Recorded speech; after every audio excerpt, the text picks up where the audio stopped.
The sheriff tried to whip the Lakota bride until her husband returned with 200 riders. The noon sun burned unforgivingly over Red Hollow's dusty main street as Sheriff Clay Donner dragged the Lakota bride toward the whipping post. His fist twisted cruelly in the rope that bound her wrists, the townsfolk gathering in a tight, uneasy circle because even the hard men of the frontier knew this felt wrong. But none were brave enough to stop a lawman who'd grown drunk on his own authority. Aiyana stumbled once, catching herself before her knees hit the dirt, her braid falling forward over her shoulder like a black ribbon caught in a storm. And though her cheek was swollen from where Clay had struck her earlier, her chin stayed unbelievably high, eyes fierce despite the rope burns carving her skin. "You should have learned your place," Clay hissed, shoving her against the post so hard her breath broke, and he wrapped the rope twice, the fibers scraping across her collarbone as he tightened the knot with the satisfaction of a man who loved the sound of suffering more than he loved the sound of the truth. A murmur rippled through the crowd, women whispering, ranch hands shifting anxiously, but Clay ignored all of it as he stepped back, pulling his coiled whip off his belt, flicking it once so it cracked sharply in the air like a warning shot. "Clay," the blacksmith called out, voice wavering, "you ain't gotta do this. The girl didn't do nothing but speak up." "She's an Indian," Clay snapped, his voice booming over the crowd, "and this is what happens when they forget who runs this town." Aiyana's jaw clenched, pain simmering beneath her quiet breath, but she didn't beg, didn't plead, didn't hang her head the way Clay clearly wanted her to. Instead, she whispered something in Lakota, a soft sound that drifted through the still air like a prayer or a promise, and Clay's face twisted with rage. "Speak English," he snarled, "or I'll teach your tongue to obey." Aiyana lifted her eyes and met his, her voice steady despite the tremor in her shoulders. "I spoke to the wind," she said slowly, her accent soft but strong. "It carries truth farther than your lies." Gasps flickered through the crowd. It was the kind of line that would get under Clay's skin like a splinter of bone. Clay stepped closer, whip hanging loosely from his fingers. "Where's that husband of yours now, huh?" he taunted. "You marry a savage rider. You get savage punishment. Should have picked a man who could protect you." Aiyana didn't flinch, though the taunt hit her ribs like a hammer. "He will come," she said simply. Clay barked out a laugh. "He's days away, woman, and when he gets here, he'll find you marked." The whip cracked again, and some people turned away because cruelty in theory was easier to stomach than cruelty in practice. But Clay fed on their discomfort as if it made him stronger. He took his stance, winding his arm back, the leather hungry to bite into her skin. Aiyana inhaled sharply, not out of fear, but bracing for the pain she knew was coming. And she closed her eyes just long enough to picture her husband's face, the one person who had ever looked at her without shrinking, without shame, without pretending she was anything other than fire wrapped in a woman's shape.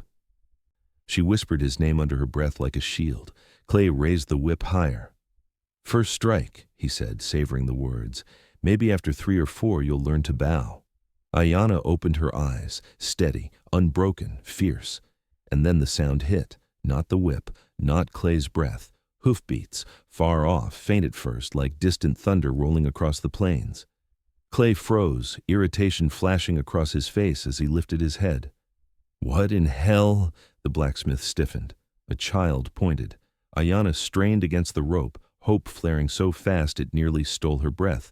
The hoofbeats grew louder, closer, numerous, rhythmic, a sound no townsperson could mistake, the sound of many horses moving as one body, one storm, one force. Clay's eyes narrowed. "Could be ranchers," he muttered, but uncertainty cracked through his confidence for the first time. Aiyana's heart slammed against her ribs. She knew that rhythm. She knew it the way a body knows the sound of its own name. Clay stepped away from her, whip lowering, face tightening. "Who's out there?" The answer rose on the wind like a war drum waking the earth. 200 riders cresting the distant ridge, their silhouettes dark and enormous against the sunlit horizon, spears raised, feathers whipping in the wind, their formation tight, furious, unstoppable. And at the front, riding a great paint horse with braids flying like dark fire, was her husband. Aiyana's breath caught, her pulse leaping with a force that nearly buckled her knees. Clay stepped back, whip suddenly looking very small in his trembling hand, because the riders weren't stopping. They were coming straight for Red Hollow, and the sheriff who tried to whip a Lakota bride was about to learn what it meant when her husband returned. The hoofbeats thundered closer, shaking dust from rooftops and rattling window panes as if the whole town were trembling under the weight of its own guilt. But Sheriff Clay Donner stood frozen, whip dangling useless at his side, while every man, woman, and child in Red Hollow stared toward the ridge where 200 riders poured down like a living storm, their silhouettes growing sharper with every heartbeat. And Aiyana, still tied to the post, wrists burning, back pressed against the rough wood, felt her breath hitch, not in fear, but in fierce, rising relief, because she recognized the rhythm of those hooves the way she recognized the rhythm of her own pulse. She could almost see him already, her husband, the one they called Black Elk of the Northern Wind, the man whose quiet strength wrapped around her like a shield even when miles separated them, the man Clay Donner thought he could conquer by hurting the woman he loved. Aiyana tugged at the rope, testing it, but Clay snapped out of his shock long enough to whirl around and bark. "Don't even think about running. Your husband's arrival doesn't mean a damn thing. This is my town." But his voice cracked on the last word, and every watching face knew it. The blacksmith murmured, "Clay, untie the girl, now." Clay jolted as if stung, whipping around to glare at him. "Shut up, Vern. This is sheriff's business." But Vern didn't back down. Nobody did. The crowd that had been too timid to stop Clay moments before was now shifting in nervous, guilty waves, the truth dawning on them like a brand to the chest. They were about to witness the wrath of an entire Lakota cavalry, not because of war, but because of the cruelty one man inflicted on an innocent bride. "Clay," Vern repeated, voice firmer now, "loosen that rope before they see her like this." Clay's jaw clenched so hard his temples bulged. "I ain't scared of some overgrown savages." He said it loud, but his hand trembled. Aiyana lifted her chin, forcing her breath steady. "You should fear the man who loves me," she said softly. "Not because he is warrior, but because he is just." Clay turned on her, stepping so close she felt his breath. "Shut your mouth." "No," she whispered, meeting his eyes with strength she didn't know she had. "I will not." Clay raised the whip again, out of panic now. Not power, but the sound of the approaching riders swallowed the gesture whole. The thunder was deafening. Horses descended the slope in a sweeping arc, kicking dust into the air like smoke, their war cries sharp enough to slice through the sunlight. The crowd stumbled backward, some tripping over crates, others scrambling into storefronts. A boy clutched his mother's skirt. A ranch hand whispered a prayer. Clay staggered, backing away from Aiyana, sweat beading on his brow as the lead rider broke ahead of the formation and charged straight toward him. Aiyana's breath caught, her eyes burning as she finally saw him. Black Elk, her husband, riding hard, face carved in fierce determination, dark hair whipping behind him, chest rising and falling with barely contained fury. His painted horse thundered into the street, hooves tearing into the earth as he yanked the reins and brought the animal to a sliding halt, so close that dust blasted against Clay's legs. Black Elk leapt to the ground before the dust settled, landing with the power of a fallen star, and the world seemed to shrink around him. Clay stumbled back 3 steps. "You, stay right there," he shouted, but his voice shook like a drying leaf. Black Elk didn't spare him a glance. His focus went to Aiyana the instant his boots hit the dirt. His breath hitched, his fury deepened, and in 2 massive strides he reached her. "Aiyana," he breathed, voice thick, hands already on the rope, fingers trembling with rage and relief as he tore at the knots. She swallowed hard. "I told you," she whispered. "I told him you would come." The rope fell away. Black Elk's hand cupped her cheek gently, so gently it broke her heart, and he whispered a Lakota blessing only the 2 of them could hear, each word trembling with love and fury. Clay found his courage again, or thought he did, and took a step forward. "You can't just ride in here with an army and—" Black Elk's head snapped toward him, eyes dark as storm waters over deep stone. Clay froze mid-sentence. Black Elk stepped in front of Aiyana, shoulders broad enough to eclipse her from view, standing like a living wall between her and the man who'd touched her in violence. "You struck my wife," Black Elk said, voice low, shaking with barely contained restraint. "You tied her to your post. You raised your whip." Clay swallowed hard. She defied my authority." "Your authority is dust," Black Elk whispered. Behind him, The riders fanned into formation, circling the town like a protective ring, their faces painted, their spears upright, their horses stamping in rhythm with the rising fury. The ground vibrated beneath them, alive with power. Aiyana stepped out from behind her husband, placing one hand on his arm. "Do not kill him," she said softly. Black Elk exhaled, tension rippling through him. Clay blinked in pure disbelief. You want him alive?" "Justice does not come from rage," she murmured. "It comes from truth." Black Elk nodded once, his breath slowing. "Then truth he will face." Clay lashed out in desperation, swinging the whip wildly, but Black Elk caught it mid-air, fist closing around the leather, and yanked Clay forward until their faces were inches apart. "The next strike this whip makes," Black Elk said softly, "will be the one that decides your fate." The riders behind him roared in agreement, the sound rising like thunder rolling through a canyon. Clay's legs buckled. Aiyana, though trembling, stood tall beside the man who had crossed plains and rivers to reach her. And as the dust settled around 200 riders encircling Red Hollow, it became clear to everyone watching that the sheriff's reign was ending. And justice, true justice, was only just beginning. The dust kicked up by the 200 riders hadn't even settled when Clay Donner stumbled backward, whip hanging useless in his shaking hand, as Black Elk held the other end of it like a man gripping the spine of a rattlesnake. And the people of Red Hollow, who had stood silent while a bride was dragged to a post, now found their voices caught in their throats, because nothing in the sheriff's swagger, nothing in his barked orders, nothing in the shiny badge pinned to his vest could stand against the quiet, volcanic fury of a Lakota warrior who had ridden across half the plains to free his wife.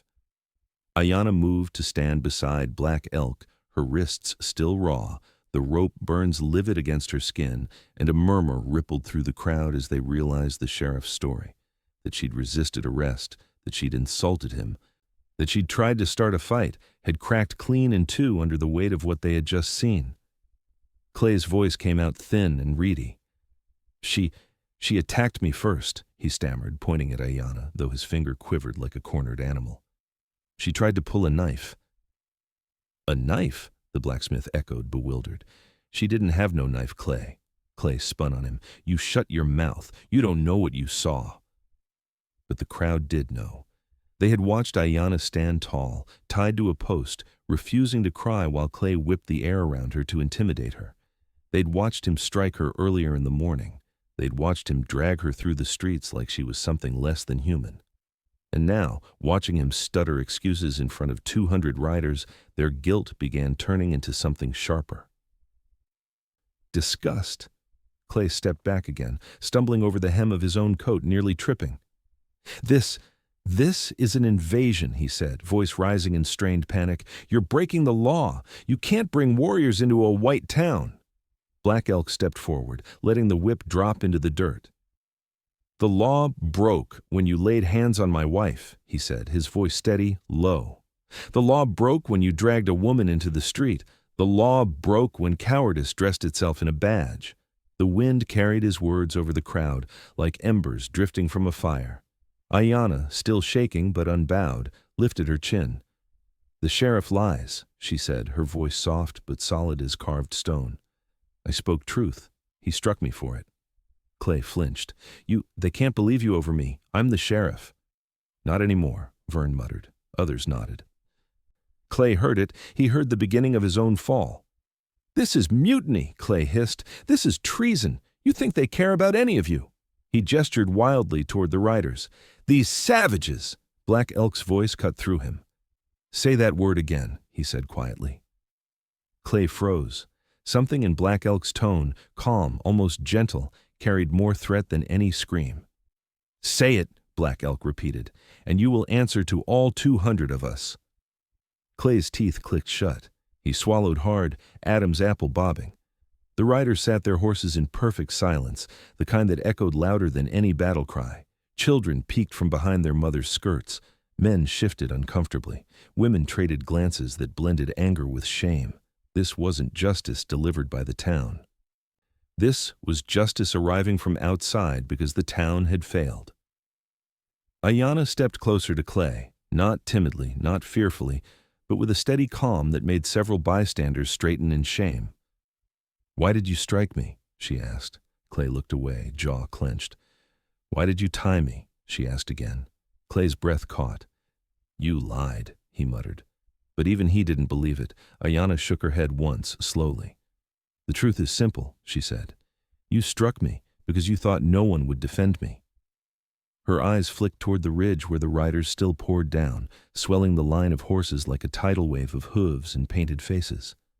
"You were wrong." Clay backed away again, boots scraping dirt. I did nothing wrong," he said louder, forcing confidence he didn't have. "She resisted arrest." "What was her crime?" Black Elk asked. Clay's mouth opened, closed, opened again. Nothing came out. The silence spread like paint bleeding into cloth. Vern scratched his beard. "Thought so," he growled. Clay snapped. She insulted the law." Aiyana tilted her head slightly. "I said the wind carries truth." Clay sputtered. That's... You were talking in Indian." Aiyana didn't flinch. "I prayed." The older minister who had watched silently from the church steps finally spoke. "Sheriff, prayer's not a crime, not in any tongue." Clay tightened his grip on the whip handle lying uselessly at his feet. "You don't understand. She was riling the crowd." "The only man riling the crowd," Black Elk said softly, "is the one who dragged a woman to a post." A hush fell. Clay's breathing grew ragged. His lies were unraveling faster than he could stitch them, and while he flailed, Aiyana stood straighter. Her wrists were still raw, her cheek still bruised, but her dignity, unlike Clay's authority, was untouched. "You tried to break me," she said, "but I do not break." Black Elk's gaze flicked with fierce pride. "Nor will I let anyone try again." Clay's hand shook so violently he dropped the whip entirely. It hit the dirt with a soft thud. Aiyana's voice carried over it. "The truth is here now." And as Clay looked around at the riders, at the townsfolk, at the husband who had crossed plains for his bride, he understood something with sickening clarity, something he could not unsee. His lies had finally met a truth bigger than him. Long before Black Elk's shadow darkened Red Hollow's street, before 200 riders crested the ridge like a storm stitched from fury and loyalty, the warning that Aiyana was in danger had reached him on a night when the plains were so quiet he could hear the grass breathe. He'd been camped near the Rose River with 4 fellow warriors, the stars stretched wide enough to drown a man in wonder, when a rider from a distant trading post arrived, half dead, collapsing beside their fire with dust caked to his eyelashes and terror clinging to his voice as he gasped out the news. "The sheriff has her. The Lakota bride. He dragged her to a post." The world seemed to tilt under Black Elk's feet. He didn't speak, didn't breathe, didn't blink, just stood slowly. The heat of the fire painting his face gold and blood red as the words burrowed into him like splinters of ice. Aiyana, his wife, the woman he'd vowed to protect with every breath he owned, was in the hands of a man who saw cruelty as proof of power. Aiyana, whose voice soothed storms inside him he didn't know existed. Aiyana, who laughed softly when she braided his hair and whispered Lakota prayers into the crook of his neck at dawn. The fire crackled. A hawk screeched in the distance, and then Black Elk moved. He saddled his painted horse with a speed that felt like a prayer spoken through muscle and bone, his hands trembling not with fear, but with the blinding need to reach her before harm did. His fellow warriors rose instantly. "We ride with you," one said. "All of us," said another. But Black Elk shook his head once. "Only if you wish," he said. "This danger is mine." The oldest warrior, Ironcloud, stepped forward, gripping Black Elk's shoulder with a strength born sharper than steel. "A Lakota husband is not one man," he said. "He is the people behind him." Black Elk swallowed hard. "They may spill blood. Then we spill ours beside you." And just like that, the call spread, across camps, across riverbeds, across valleys carved by generations. Word moved like wind. Aiyana is in danger. Aiyana is held by whites. Aiyana needs us. Aiyana's husband rides. Riders from 4 different bands joined. Some he knew, some he only knew by reputation, some he didn't know at all, but that didn't matter. They rode because she was Lakota, because cruelty against one woman echoed in the bones of every ancestor they honored, and because Black Elk was not a man who asked easily. So when he did, they rode without question.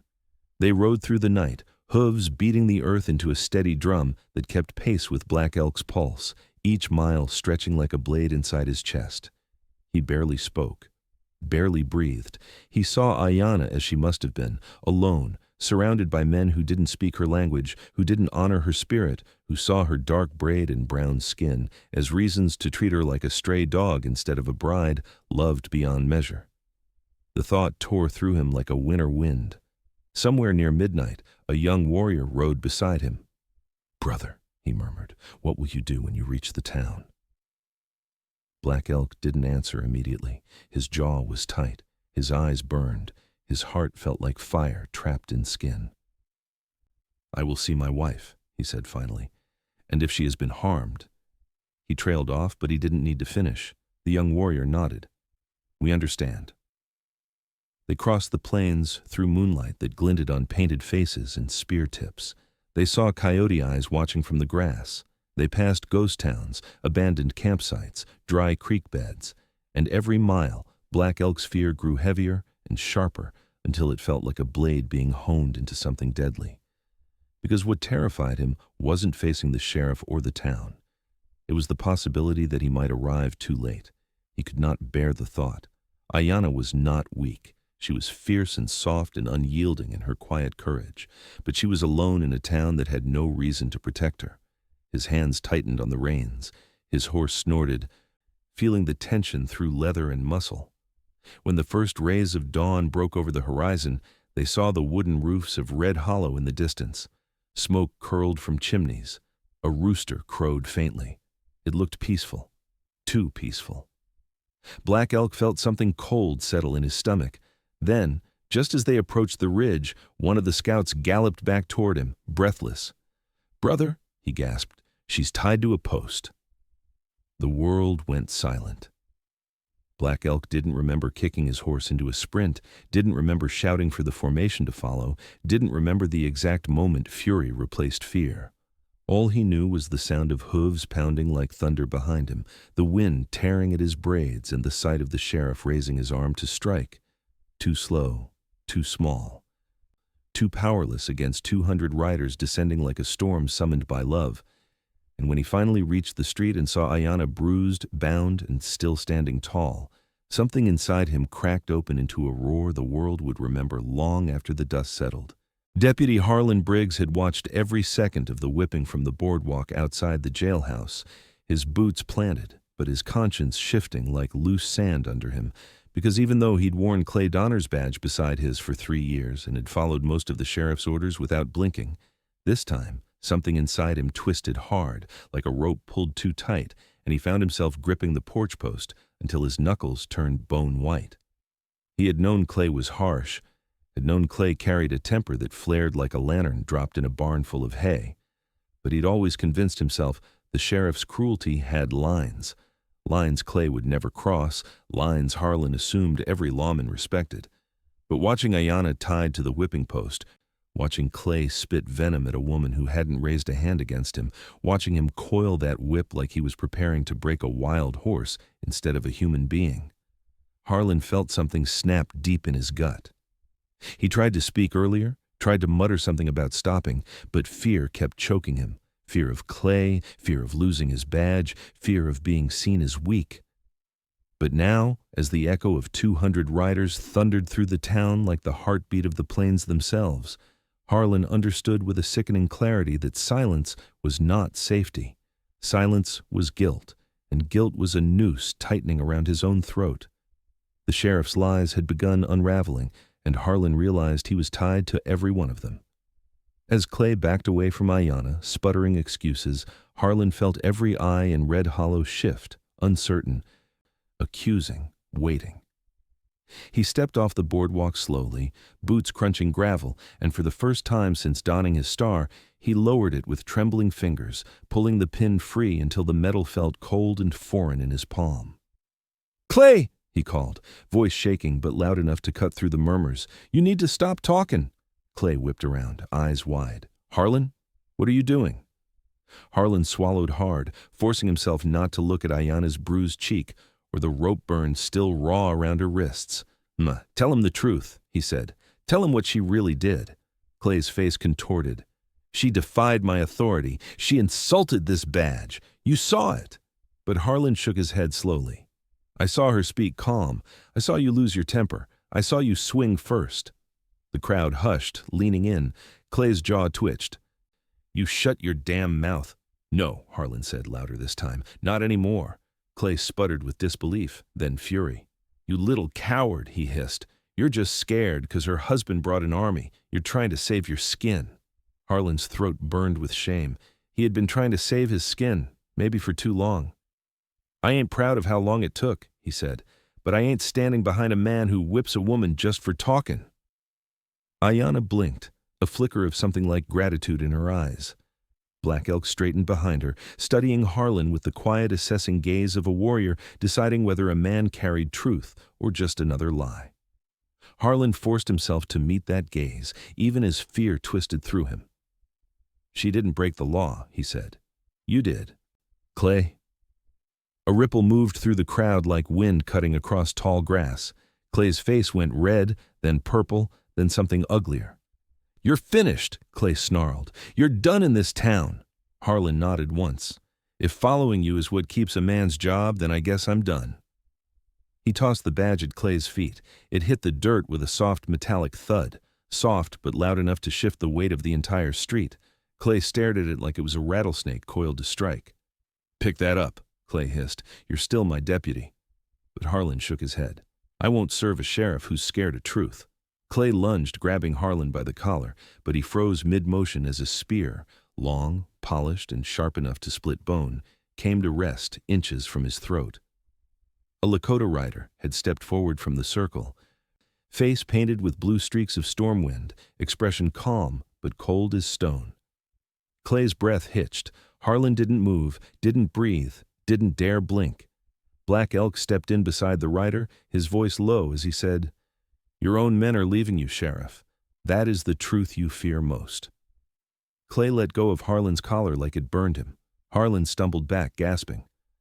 "I ain't perfect," Harlan muttered, voice cracking, "but I ain't blind. I saw what you did." He turned toward Aiyana, shame flooding his face. "I should have stopped him. I'm sorry." Aiyana nodded once, not forgiving him, but acknowledging courage when she saw it. Clay's eyes darted wildly, searching for someone, anyone, to defend him, but the townsfolk who once cowered under his badge now stepped back instead of forward, leaving him standing alone in a widening ring of distrust. He pointed at the crowd, voice shrill. "All of you! You gonna let savages take over your town?" No one answered. Not one person moved to stand beside him. And Harlan, breathing hard, finally said the words that cracked Clay's power clean in half. "You already lost this town, Clay. You lost it the moment you tied her to that post." Clay staggered, as if shoved by the truth itself. The riders tightened their circle. The people of Red Hollow lowered their eyes, and somewhere behind the fear, behind the dust, behind the trembling silence, justice began to gather, like a storm waiting for its last lightning strike. Clay Donner felt his authority bleeding out of him like a dying animal, and the loss made something feral snap loose in his mind. The moment Harlan's badge hit the dirt and the circle of riders tightened, Clay's breath turned ragged, his hands twitching, his eyes darting between Aiyana, the crowd, and the warriors surrounding him, until he looked less like a sheriff and more like a man cornered by the ghost of every sin he'd ever committed. And in that frantic desperation, he lunged, not at Black Elk, not at Harlan, but at Aiyana herself, snatching the discarded whip from the ground and swinging it with a wild, hateful crack that sliced the air so sharply the whole crowd gasped. The leather snapped across her shoulder before Black Elk could shield her, ripping open the tender skin Clay had already bruised earlier. And Aiyana let out a sound, short, sharp, involuntary, that wasn't weakness, but the shock of pain endured after too many hours of standing strong. She staggered, not from the force of the whip, but from the brutality of being struck again in front of the people who had watched it happen the first time without speaking. For a single, suspended heartbeat, the entire world seemed to hold its breath. Black Elk felt that whip like someone had lashed it across his own spine. In the time it took for Clay to draw his arm back for another blow, Black Elk was already moving, his body a blur of fury and instinct. He caught Clay's wrist mid-swing, fingers clamping around bone with a grip fueled by something far beyond anger. This was grief turned molten, love turned lethal, a husband's vow turned into a physical force. Clay screamed as Black Elk twisted his wrist until the whip dropped from his fingers, the leather landing in the dust with a soft, defeated thud. "You struck my wife," Black Elk said, voice barely above a whisper but somehow louder than thunder. Clay's knees buckled. "You don't understand," he gasped, trying to wrench free. She insulted the law. I was—" "Enough," Black Elk said, the single word carrying the weight of 1,000 ancestors. Aiyana pressed a hand to her burning shoulder, but she didn't cry, didn't shrink. She straightened. Even now, even bruised, even bleeding, even shaking. She straightened. Clay saw this, saw her strength, and it terrified him more than the riders did. She thinks she's better than us," he choked, talking Indian, refusing to bow. "She bows to no cruelty," Black Elk said, "and neither shall you." Clay looked wildly to the townspeople. "Help me. Do something." But the people of Red Hollow did nothing. Not one man moved to save him. Not one woman stepped forward. Not one ranch hand reached for a gun. They only watched, guilt and shame cracking across their faces like dry earth splitting after a drought. For years, Clay Donner had ruled them with fear, and they had let him. Now they were witnessing the consequences. The riders around the circle shifted, their horses snorting, muscles taut with restrained fury. 2 warriors dismounted, stepping forward with ropes braided from rawhide, but Black Elk lifted a hand, not to stop them, but to decide what form justice would take. Aiyana stepped toward him, her voice soft but unshaking. "Do not kill him."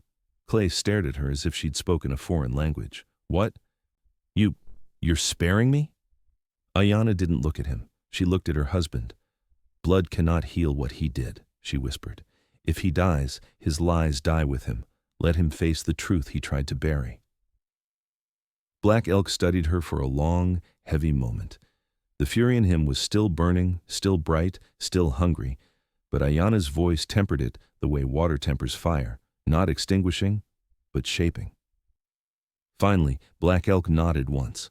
He released Clay's wrist, and the sheriff stumbled backward, clutching his arm as if the pain would never leave him. But his retreat was short-lived. Harlan grabbed him by the back of his coat, shoving him toward the center of the circle.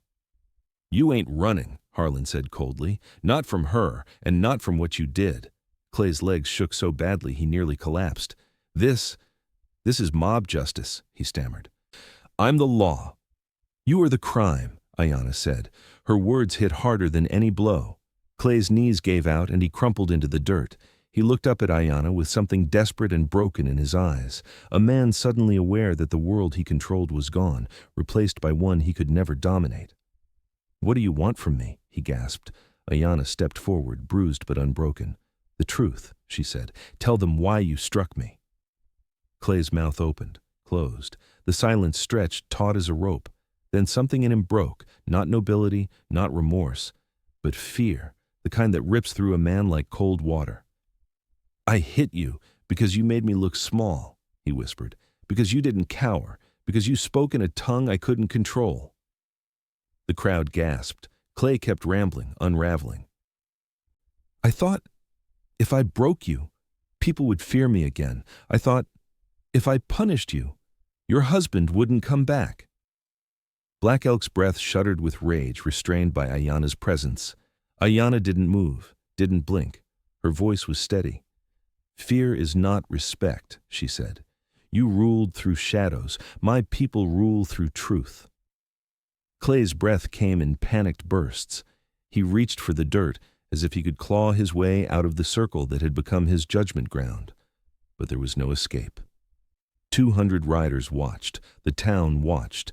The frontier itself seemed to watch. And the whip he used to control others now lay at his feet, useless, harmless, a symbol of his cowardice rather than his strength. Aiyana stepped over the whip without looking at it. She stepped toward her husband. She took his hand. And as Black Elk closed his fingers around hers, the entire street felt the shift. This wasn't the moment Aiyana was broken. This was the moment she was reborn.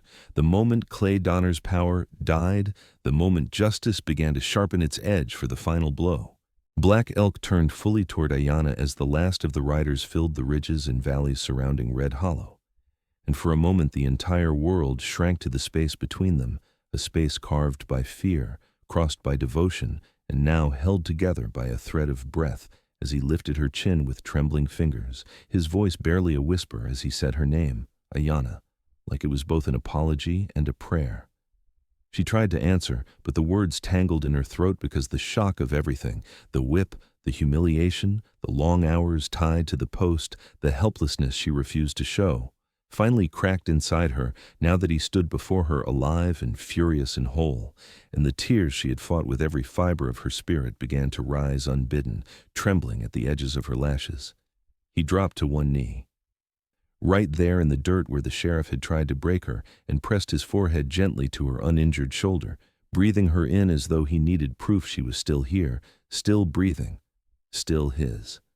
For the first time since dawn, Aiyana's lungs gave out a shaky exhale, and she let her hand drift up, fingers threading into his braids, grounding herself in his warmth even as her entire body trembled from resisting collapse for too long. Around them, the riders watched in reverent silence, their stoic faces softening at the sight of a warrior brought to his knees by love rather than war. Clay Donner watched too, but not with reverence, with panic, with a bitter understanding that he was not witnessing defeat, but witnessing a bond stronger than any law he had ever twisted. "I got here," Black Elk murmured, his voice thick. "I got here before he could break you." Aiyana shook her head slowly. "He struck me," she whispered, "but he did not break me." His jaw tightened. She felt the tremor run through him, the restraint barely holding. "He would have tried again," he said. "He did," she answered softly, and Black Elk's entire frame went rigid. His hands curled as if he needed to break something, bone, wood, earth, anything to release the fury that clawed at him. "The second strike," she continued, "came from fear, not strength." He lifted his head, eyes burning with a fire that made her chest ache. "The next man who touches you in anger dies," he promised, and it wasn't a threat. It was the kind of vow that existed outside language, older than the town, older than the badges men forced onto their chests. Aiyana shook her head, placing her hand on his cheek. "I asked you for truth, not blood." Black Elk closed his eyes for a heartbeat, because her mercy always broke him faster than any injury could. "Your mercy," he whispered, "is the only thing stronger than my rage." When he rose, he didn't simply stand. He lifted her gently, one arm under her knees, one supporting her back, cradling her against his chest with the kind of care that flooded the street with a silence thicker than dust. The crowd watched with something trapped between awe and shame, because they had never seen love like that, raw, protective, reverent, and they all understood in that breathless pause that the town had failed to act in the moment when it mattered most. Vern, the blacksmith, took off his hat, voice barely a rasp. "We should have stopped him," he murmured to no one in particular. "We should have stepped in." Harlan swallowed hard. "We can still make something right," he said. "We can stand with the truth now, instead of hiding behind Clay's shadow." As if summoned by his own name, Clay scrambled back to his feet, panic tearing through him as he saw Black Elk holding his wife, a picture of strength and devotion that made the sheriff feel smaller than ever. "You can't just walk away with her," Clay shouted, desperation curdling his voice. "You can't take her out of town without a hearing, without your permission," Aiyana finished, her voice calm and sharp as a blade of obsidian. Clay flinched as if struck. "I am her husband," Black Elk said, turning slowly toward the sheriff, his arms steady around Aiyana. "I take her where she is safe. You do not speak on her life anymore." Harlan stepped forward then, not with fear, not with hesitation, but with the weight of a man shedding years of cowardice. "Sheriff," he said, "you ain't speaking for this town either." "Not anymore." Vern nodded. "We saw what you did. We saw it with our own eyes." A woman near the mercantile added, "We saw her stand stronger than you ever stood." Clay's face tightened with rage, humiliation, and the dawning realization that the badge on his chest no longer meant anything. Not to the town, not to the Lakota riders, and definitely not to the woman he tried to torment into submission. "You're all traitors," he spat. "Every last one of you." But his voice shook, the words cracking like old timber. Black Elk took one step toward him, and Clay stumbled back too. "You hurt my wife," Black Elk said, voice low. "You tried to break her, you tied her to your post." He leaned in, eyes burning like coals in a winter fire. "Now you will face what you have earned." At that same moment, the drumbeat from the riders deepened, slow, steady, ominous, echoing through the ground, through the boards of the saloon, through the marrow of every person who listened. Thump, thump, thump. And then Aiyana spoke, voice soft but carrying like a mountain wind. "He will not die," she said, "but his truth will." Clay's breath caught in his throat as if the words had wrapped around him like a noose. Black Elk nodded, shifting her gently in his arms. "Your mercy," he whispered again, "your strength." And as the Lakota riders parted to let him carry her toward the medicine wagon waiting at the far end of the street, the sheriff watched hopelessly. Knowing the next moment would decide his fate, and knowing he no longer had any power to shape it. The hush that followed Clay Donner's confession hung over Red Hollow like a held breath, the dust settling in weak spirals, as if even the wind didn't want to disturb the moment. But far beyond the boardwalks and the broken pride of the sheriff kneeling in dirt, a deeper rumble began to rise. Low at first, like the growl of the earth waking under its own weight, then louder, stronger, until every living thing in town felt the vibration crawling up through their boots. The initial wave of 200 riders had already surrounded the street, their horses stamping rhythmically. But now the rest of the Lakota vanguard poured across the horizon like a second tide, warriors who had been circling the outskirts, scouts returning from far ridges, riders who saw smoke or heard rumors and raced to join the defense of a woman they didn't even know, but who carried the honor of their people in her bruised skin and steady voice. The ridge above Red Hollow shimmered with heat as the newest line of riders appeared, another 50, then 70, then nearly 100 more, cresting the rise in perfect formation, their silhouettes sharp against the widening sky. Spears lifted, feathers streaming behind them like the flags of a storm that had finally decided to strike. Children cried out in awe. Women covered their mouths. Men stepped backward without meaning to, their instincts older than fear itself. Red Hollow had seen outlaws, they had seen drifters, they had seen small bands of warriors ride through on trading days. But they had never seen this.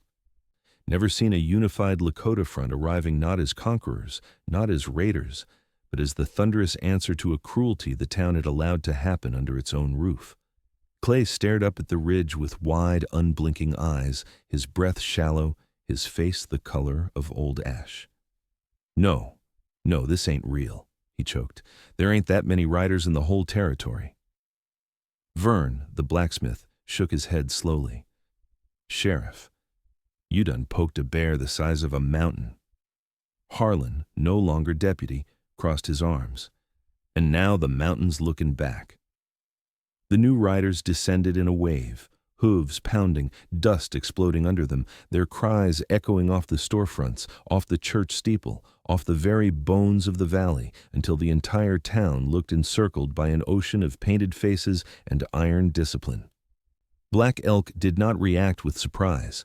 He simply lifted his chin and watched his brothers arrive, the steady pride in his posture, speaking to bonds older than all the westward lines drawn on maps. Aiyana inhaled sharply, the sight pulling tears she didn't dare let fall. She had known her husband would come. She had known he would not come alone. But this was beyond vengeance, beyond rescue. This was a nation answering her pain. Aiyana touched Black Elk's arm, barely a brush, but enough that he leaned toward her. "They came for me," she whispered. Black Elk kept his eyes on the horizon, voice low with a reverence reserved for sacred truths. "They came because harm to one of us is harm to all." The riders reached the main road, fanning into concentric rings until the entire town square became a breathing, pulsing heart of Lakota unity. Horses stamped and snorted, spear tips glinted. The drums some riders carried began to beat, slow and steady, each thump like a heartbeat rising from the earth itself. Thump, thump, thump. Clay stumbled backward, shaking his head violently. "Call him off," he begged Black Elk. You got your woman. I ain't touching her now. Just call him off." Black Elk turned his gaze on him with a stillness so absolute it frightened even the bravest man in town. "You do not command what you do not respect," he said. "And you have respected nothing, not my people, not my wife, not your own badge." Clay dropped to his knees, hands trembling in the dust. "They'll destroy the town," he whispered, voice breaking. "They'll burn it down." Aiyana stepped forward before Black Elk could respond, her voice clearer than wind through pine needles. "They did not come to burn," she said. "They came to witness."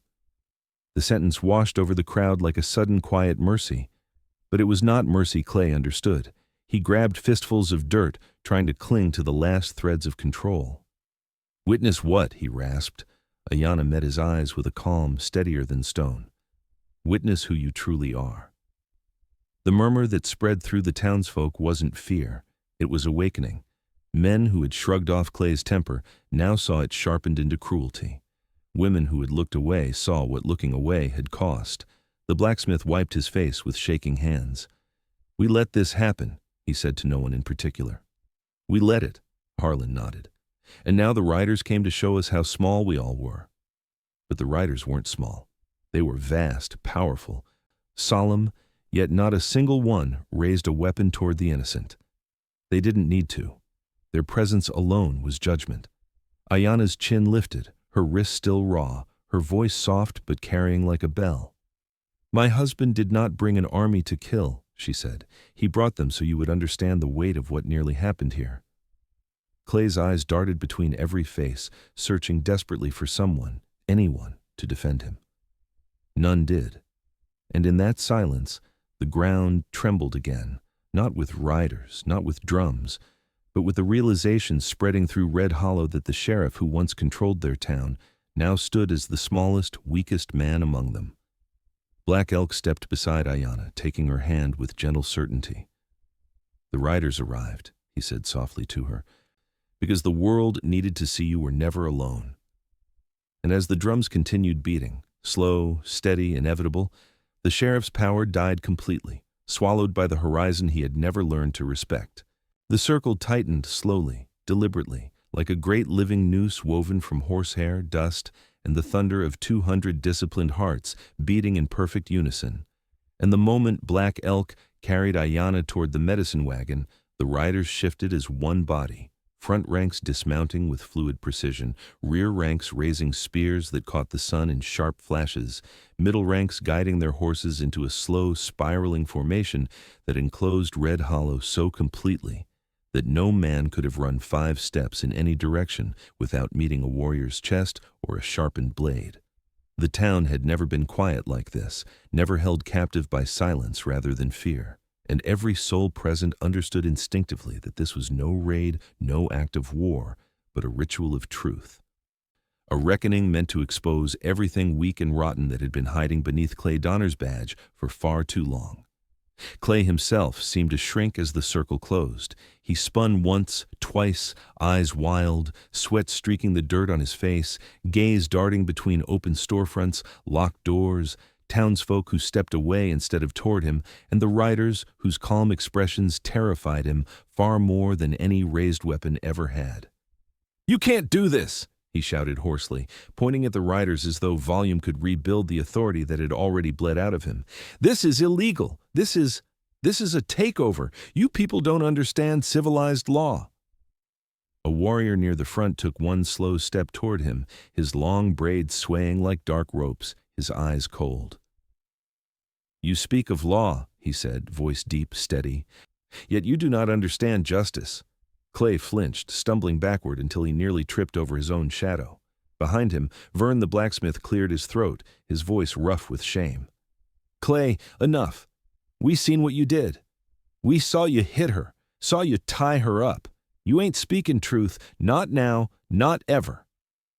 Other townsfolk murmured in agreement, women who had looked away too long, Men who had swallowed their objections so many times their throats had grown numb, children who clung to their mothers because they sensed the finality hanging in the air. The riders moved again, one ring stepping inward, the next anchoring behind them, the last forming an outer guard, and the living circle compressed until Clay found himself standing alone in the center of the street where he once strutted like a king. "Stay back," he barked, grabbing a discarded shovel from the ground and waving it wildly. "I'll defend myself. I ain't letting savages put me on trial." Black Elk emerged then from the medicine wagon, his large frame still coiled with barely restrained fury, but his movements controlled now, contained by Aiyana's voice echoing in his mind. He strode toward the circle, the riders parting for him like river water splitting around a boulder.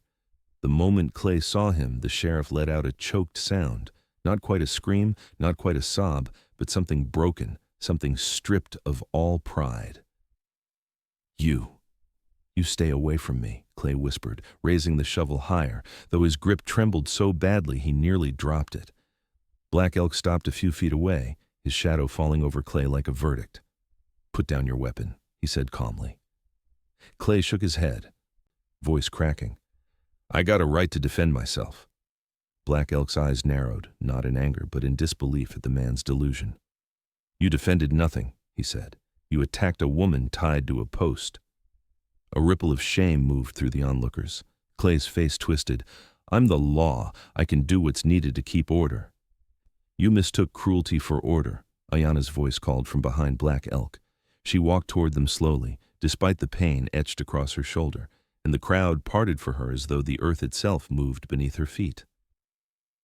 When she reached Black Elk's side, the riders bowed their heads slightly, not out of weakness, but out of respect deeper than the town had ever known. Aiyana faced Clay directly. Her voice was soft, but it carried through the street with the weight of a hammer striking iron. "No one broke your order," she said. "You broke it yourself." Clay's breathing turned ragged. "You don't get to judge me," he spat. He stopped himself before the slur could escape. The circle leaned inward. "Finish the sentence," a warrior in the front said. Clay swallowed. "You're not one of us. You don't get a say." "She gets the only say that matters," Harlan said quietly as he stepped into the circle, no longer hiding from the truth he'd run from earlier. "Because we all watched her carry strength you ain't never had." Clay backed away again, voice rising in panic. "I demand a fair hearing, a trial, a jury." "You had your trial," Aiyana said calmly. "You held it when you tied me to your post." Clay blinked, understanding dawning too late. Then what happens to me now?" Black Elk didn't answer. Aiyana did. "You will not die," she said. Clay sagged in momentary relief. "But you will not remain sheriff," she added. Something inside Clay snapped like dried branches under a boot. "You can't remove me. This is my town." Black Elk stepped closer, towering over him. "This town has already removed you," he said. "Look at them." Clay looked and saw the truth, saw the faces of people who once feared him and now pitied him, saw the riders who could crush him but chose instead to watch the truth unfold, saw Aiyana, bruised but unbroken, standing with more authority in that moment than he had held in a lifetime. His legs gave out. He fell to his knees, shovel clattering beside him. Aiyana didn't step back, didn't flinch. She simply said, "The truth circles you. Now choose whether you face it standing or crawling." Clay sobbed once, short, sharp. I don't know how." Aiyana looked at him with a calm that felt like sunrise after a long night. "Start by admitting what you are." Clay lifted his head, and in front of 200 riders, the town he'd ruled by fear and the woman he'd tried to break, he whispered, "I am a coward." And the circle closed, not to crush him, but to make sure he could never hide from that truth again.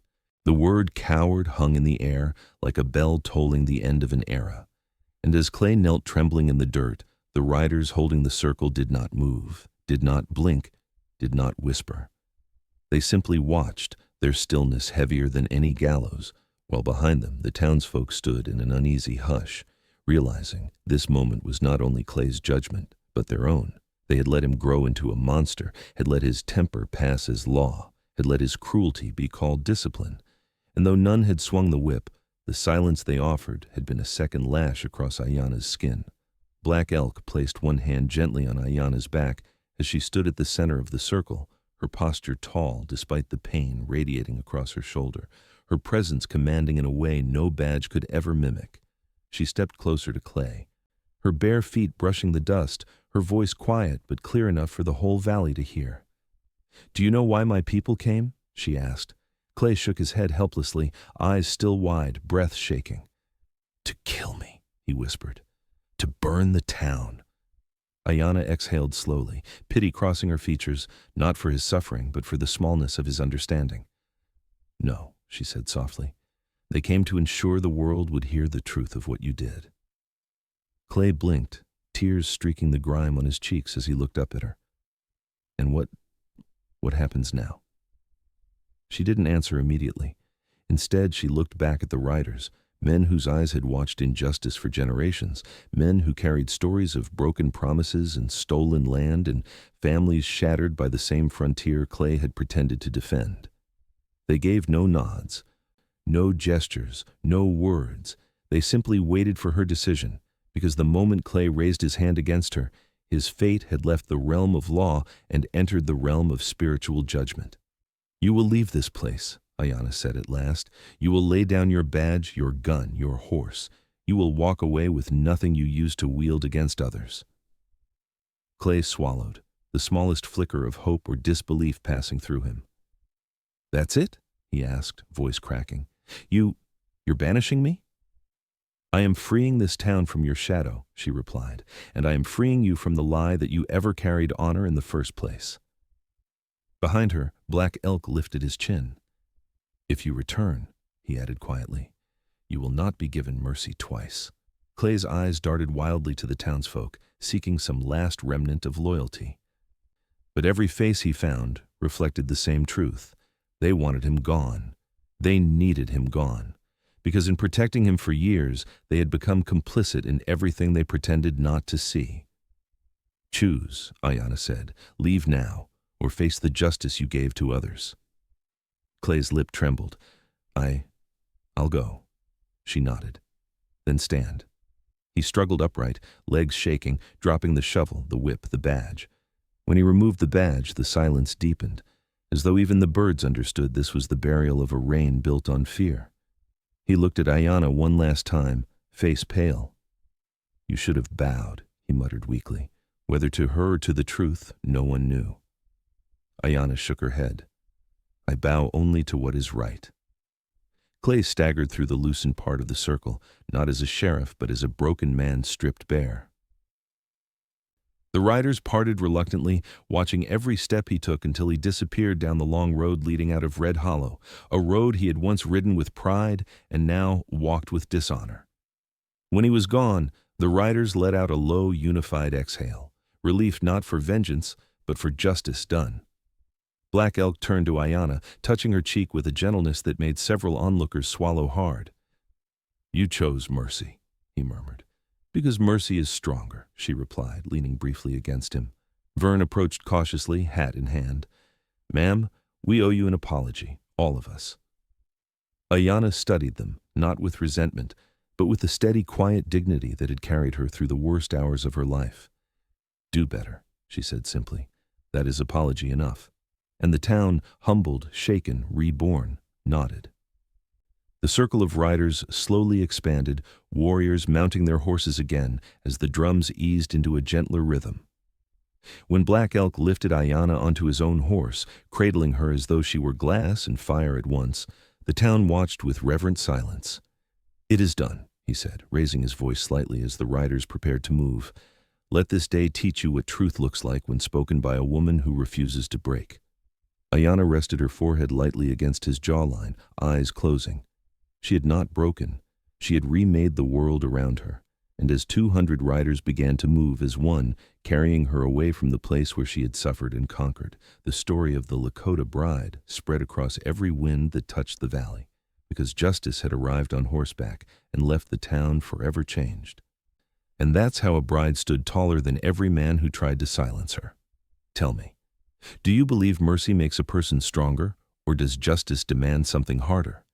If this story held you even for a moment, like, share, and subscribe to Redemption West for more tales forged in dust, courage, and fire.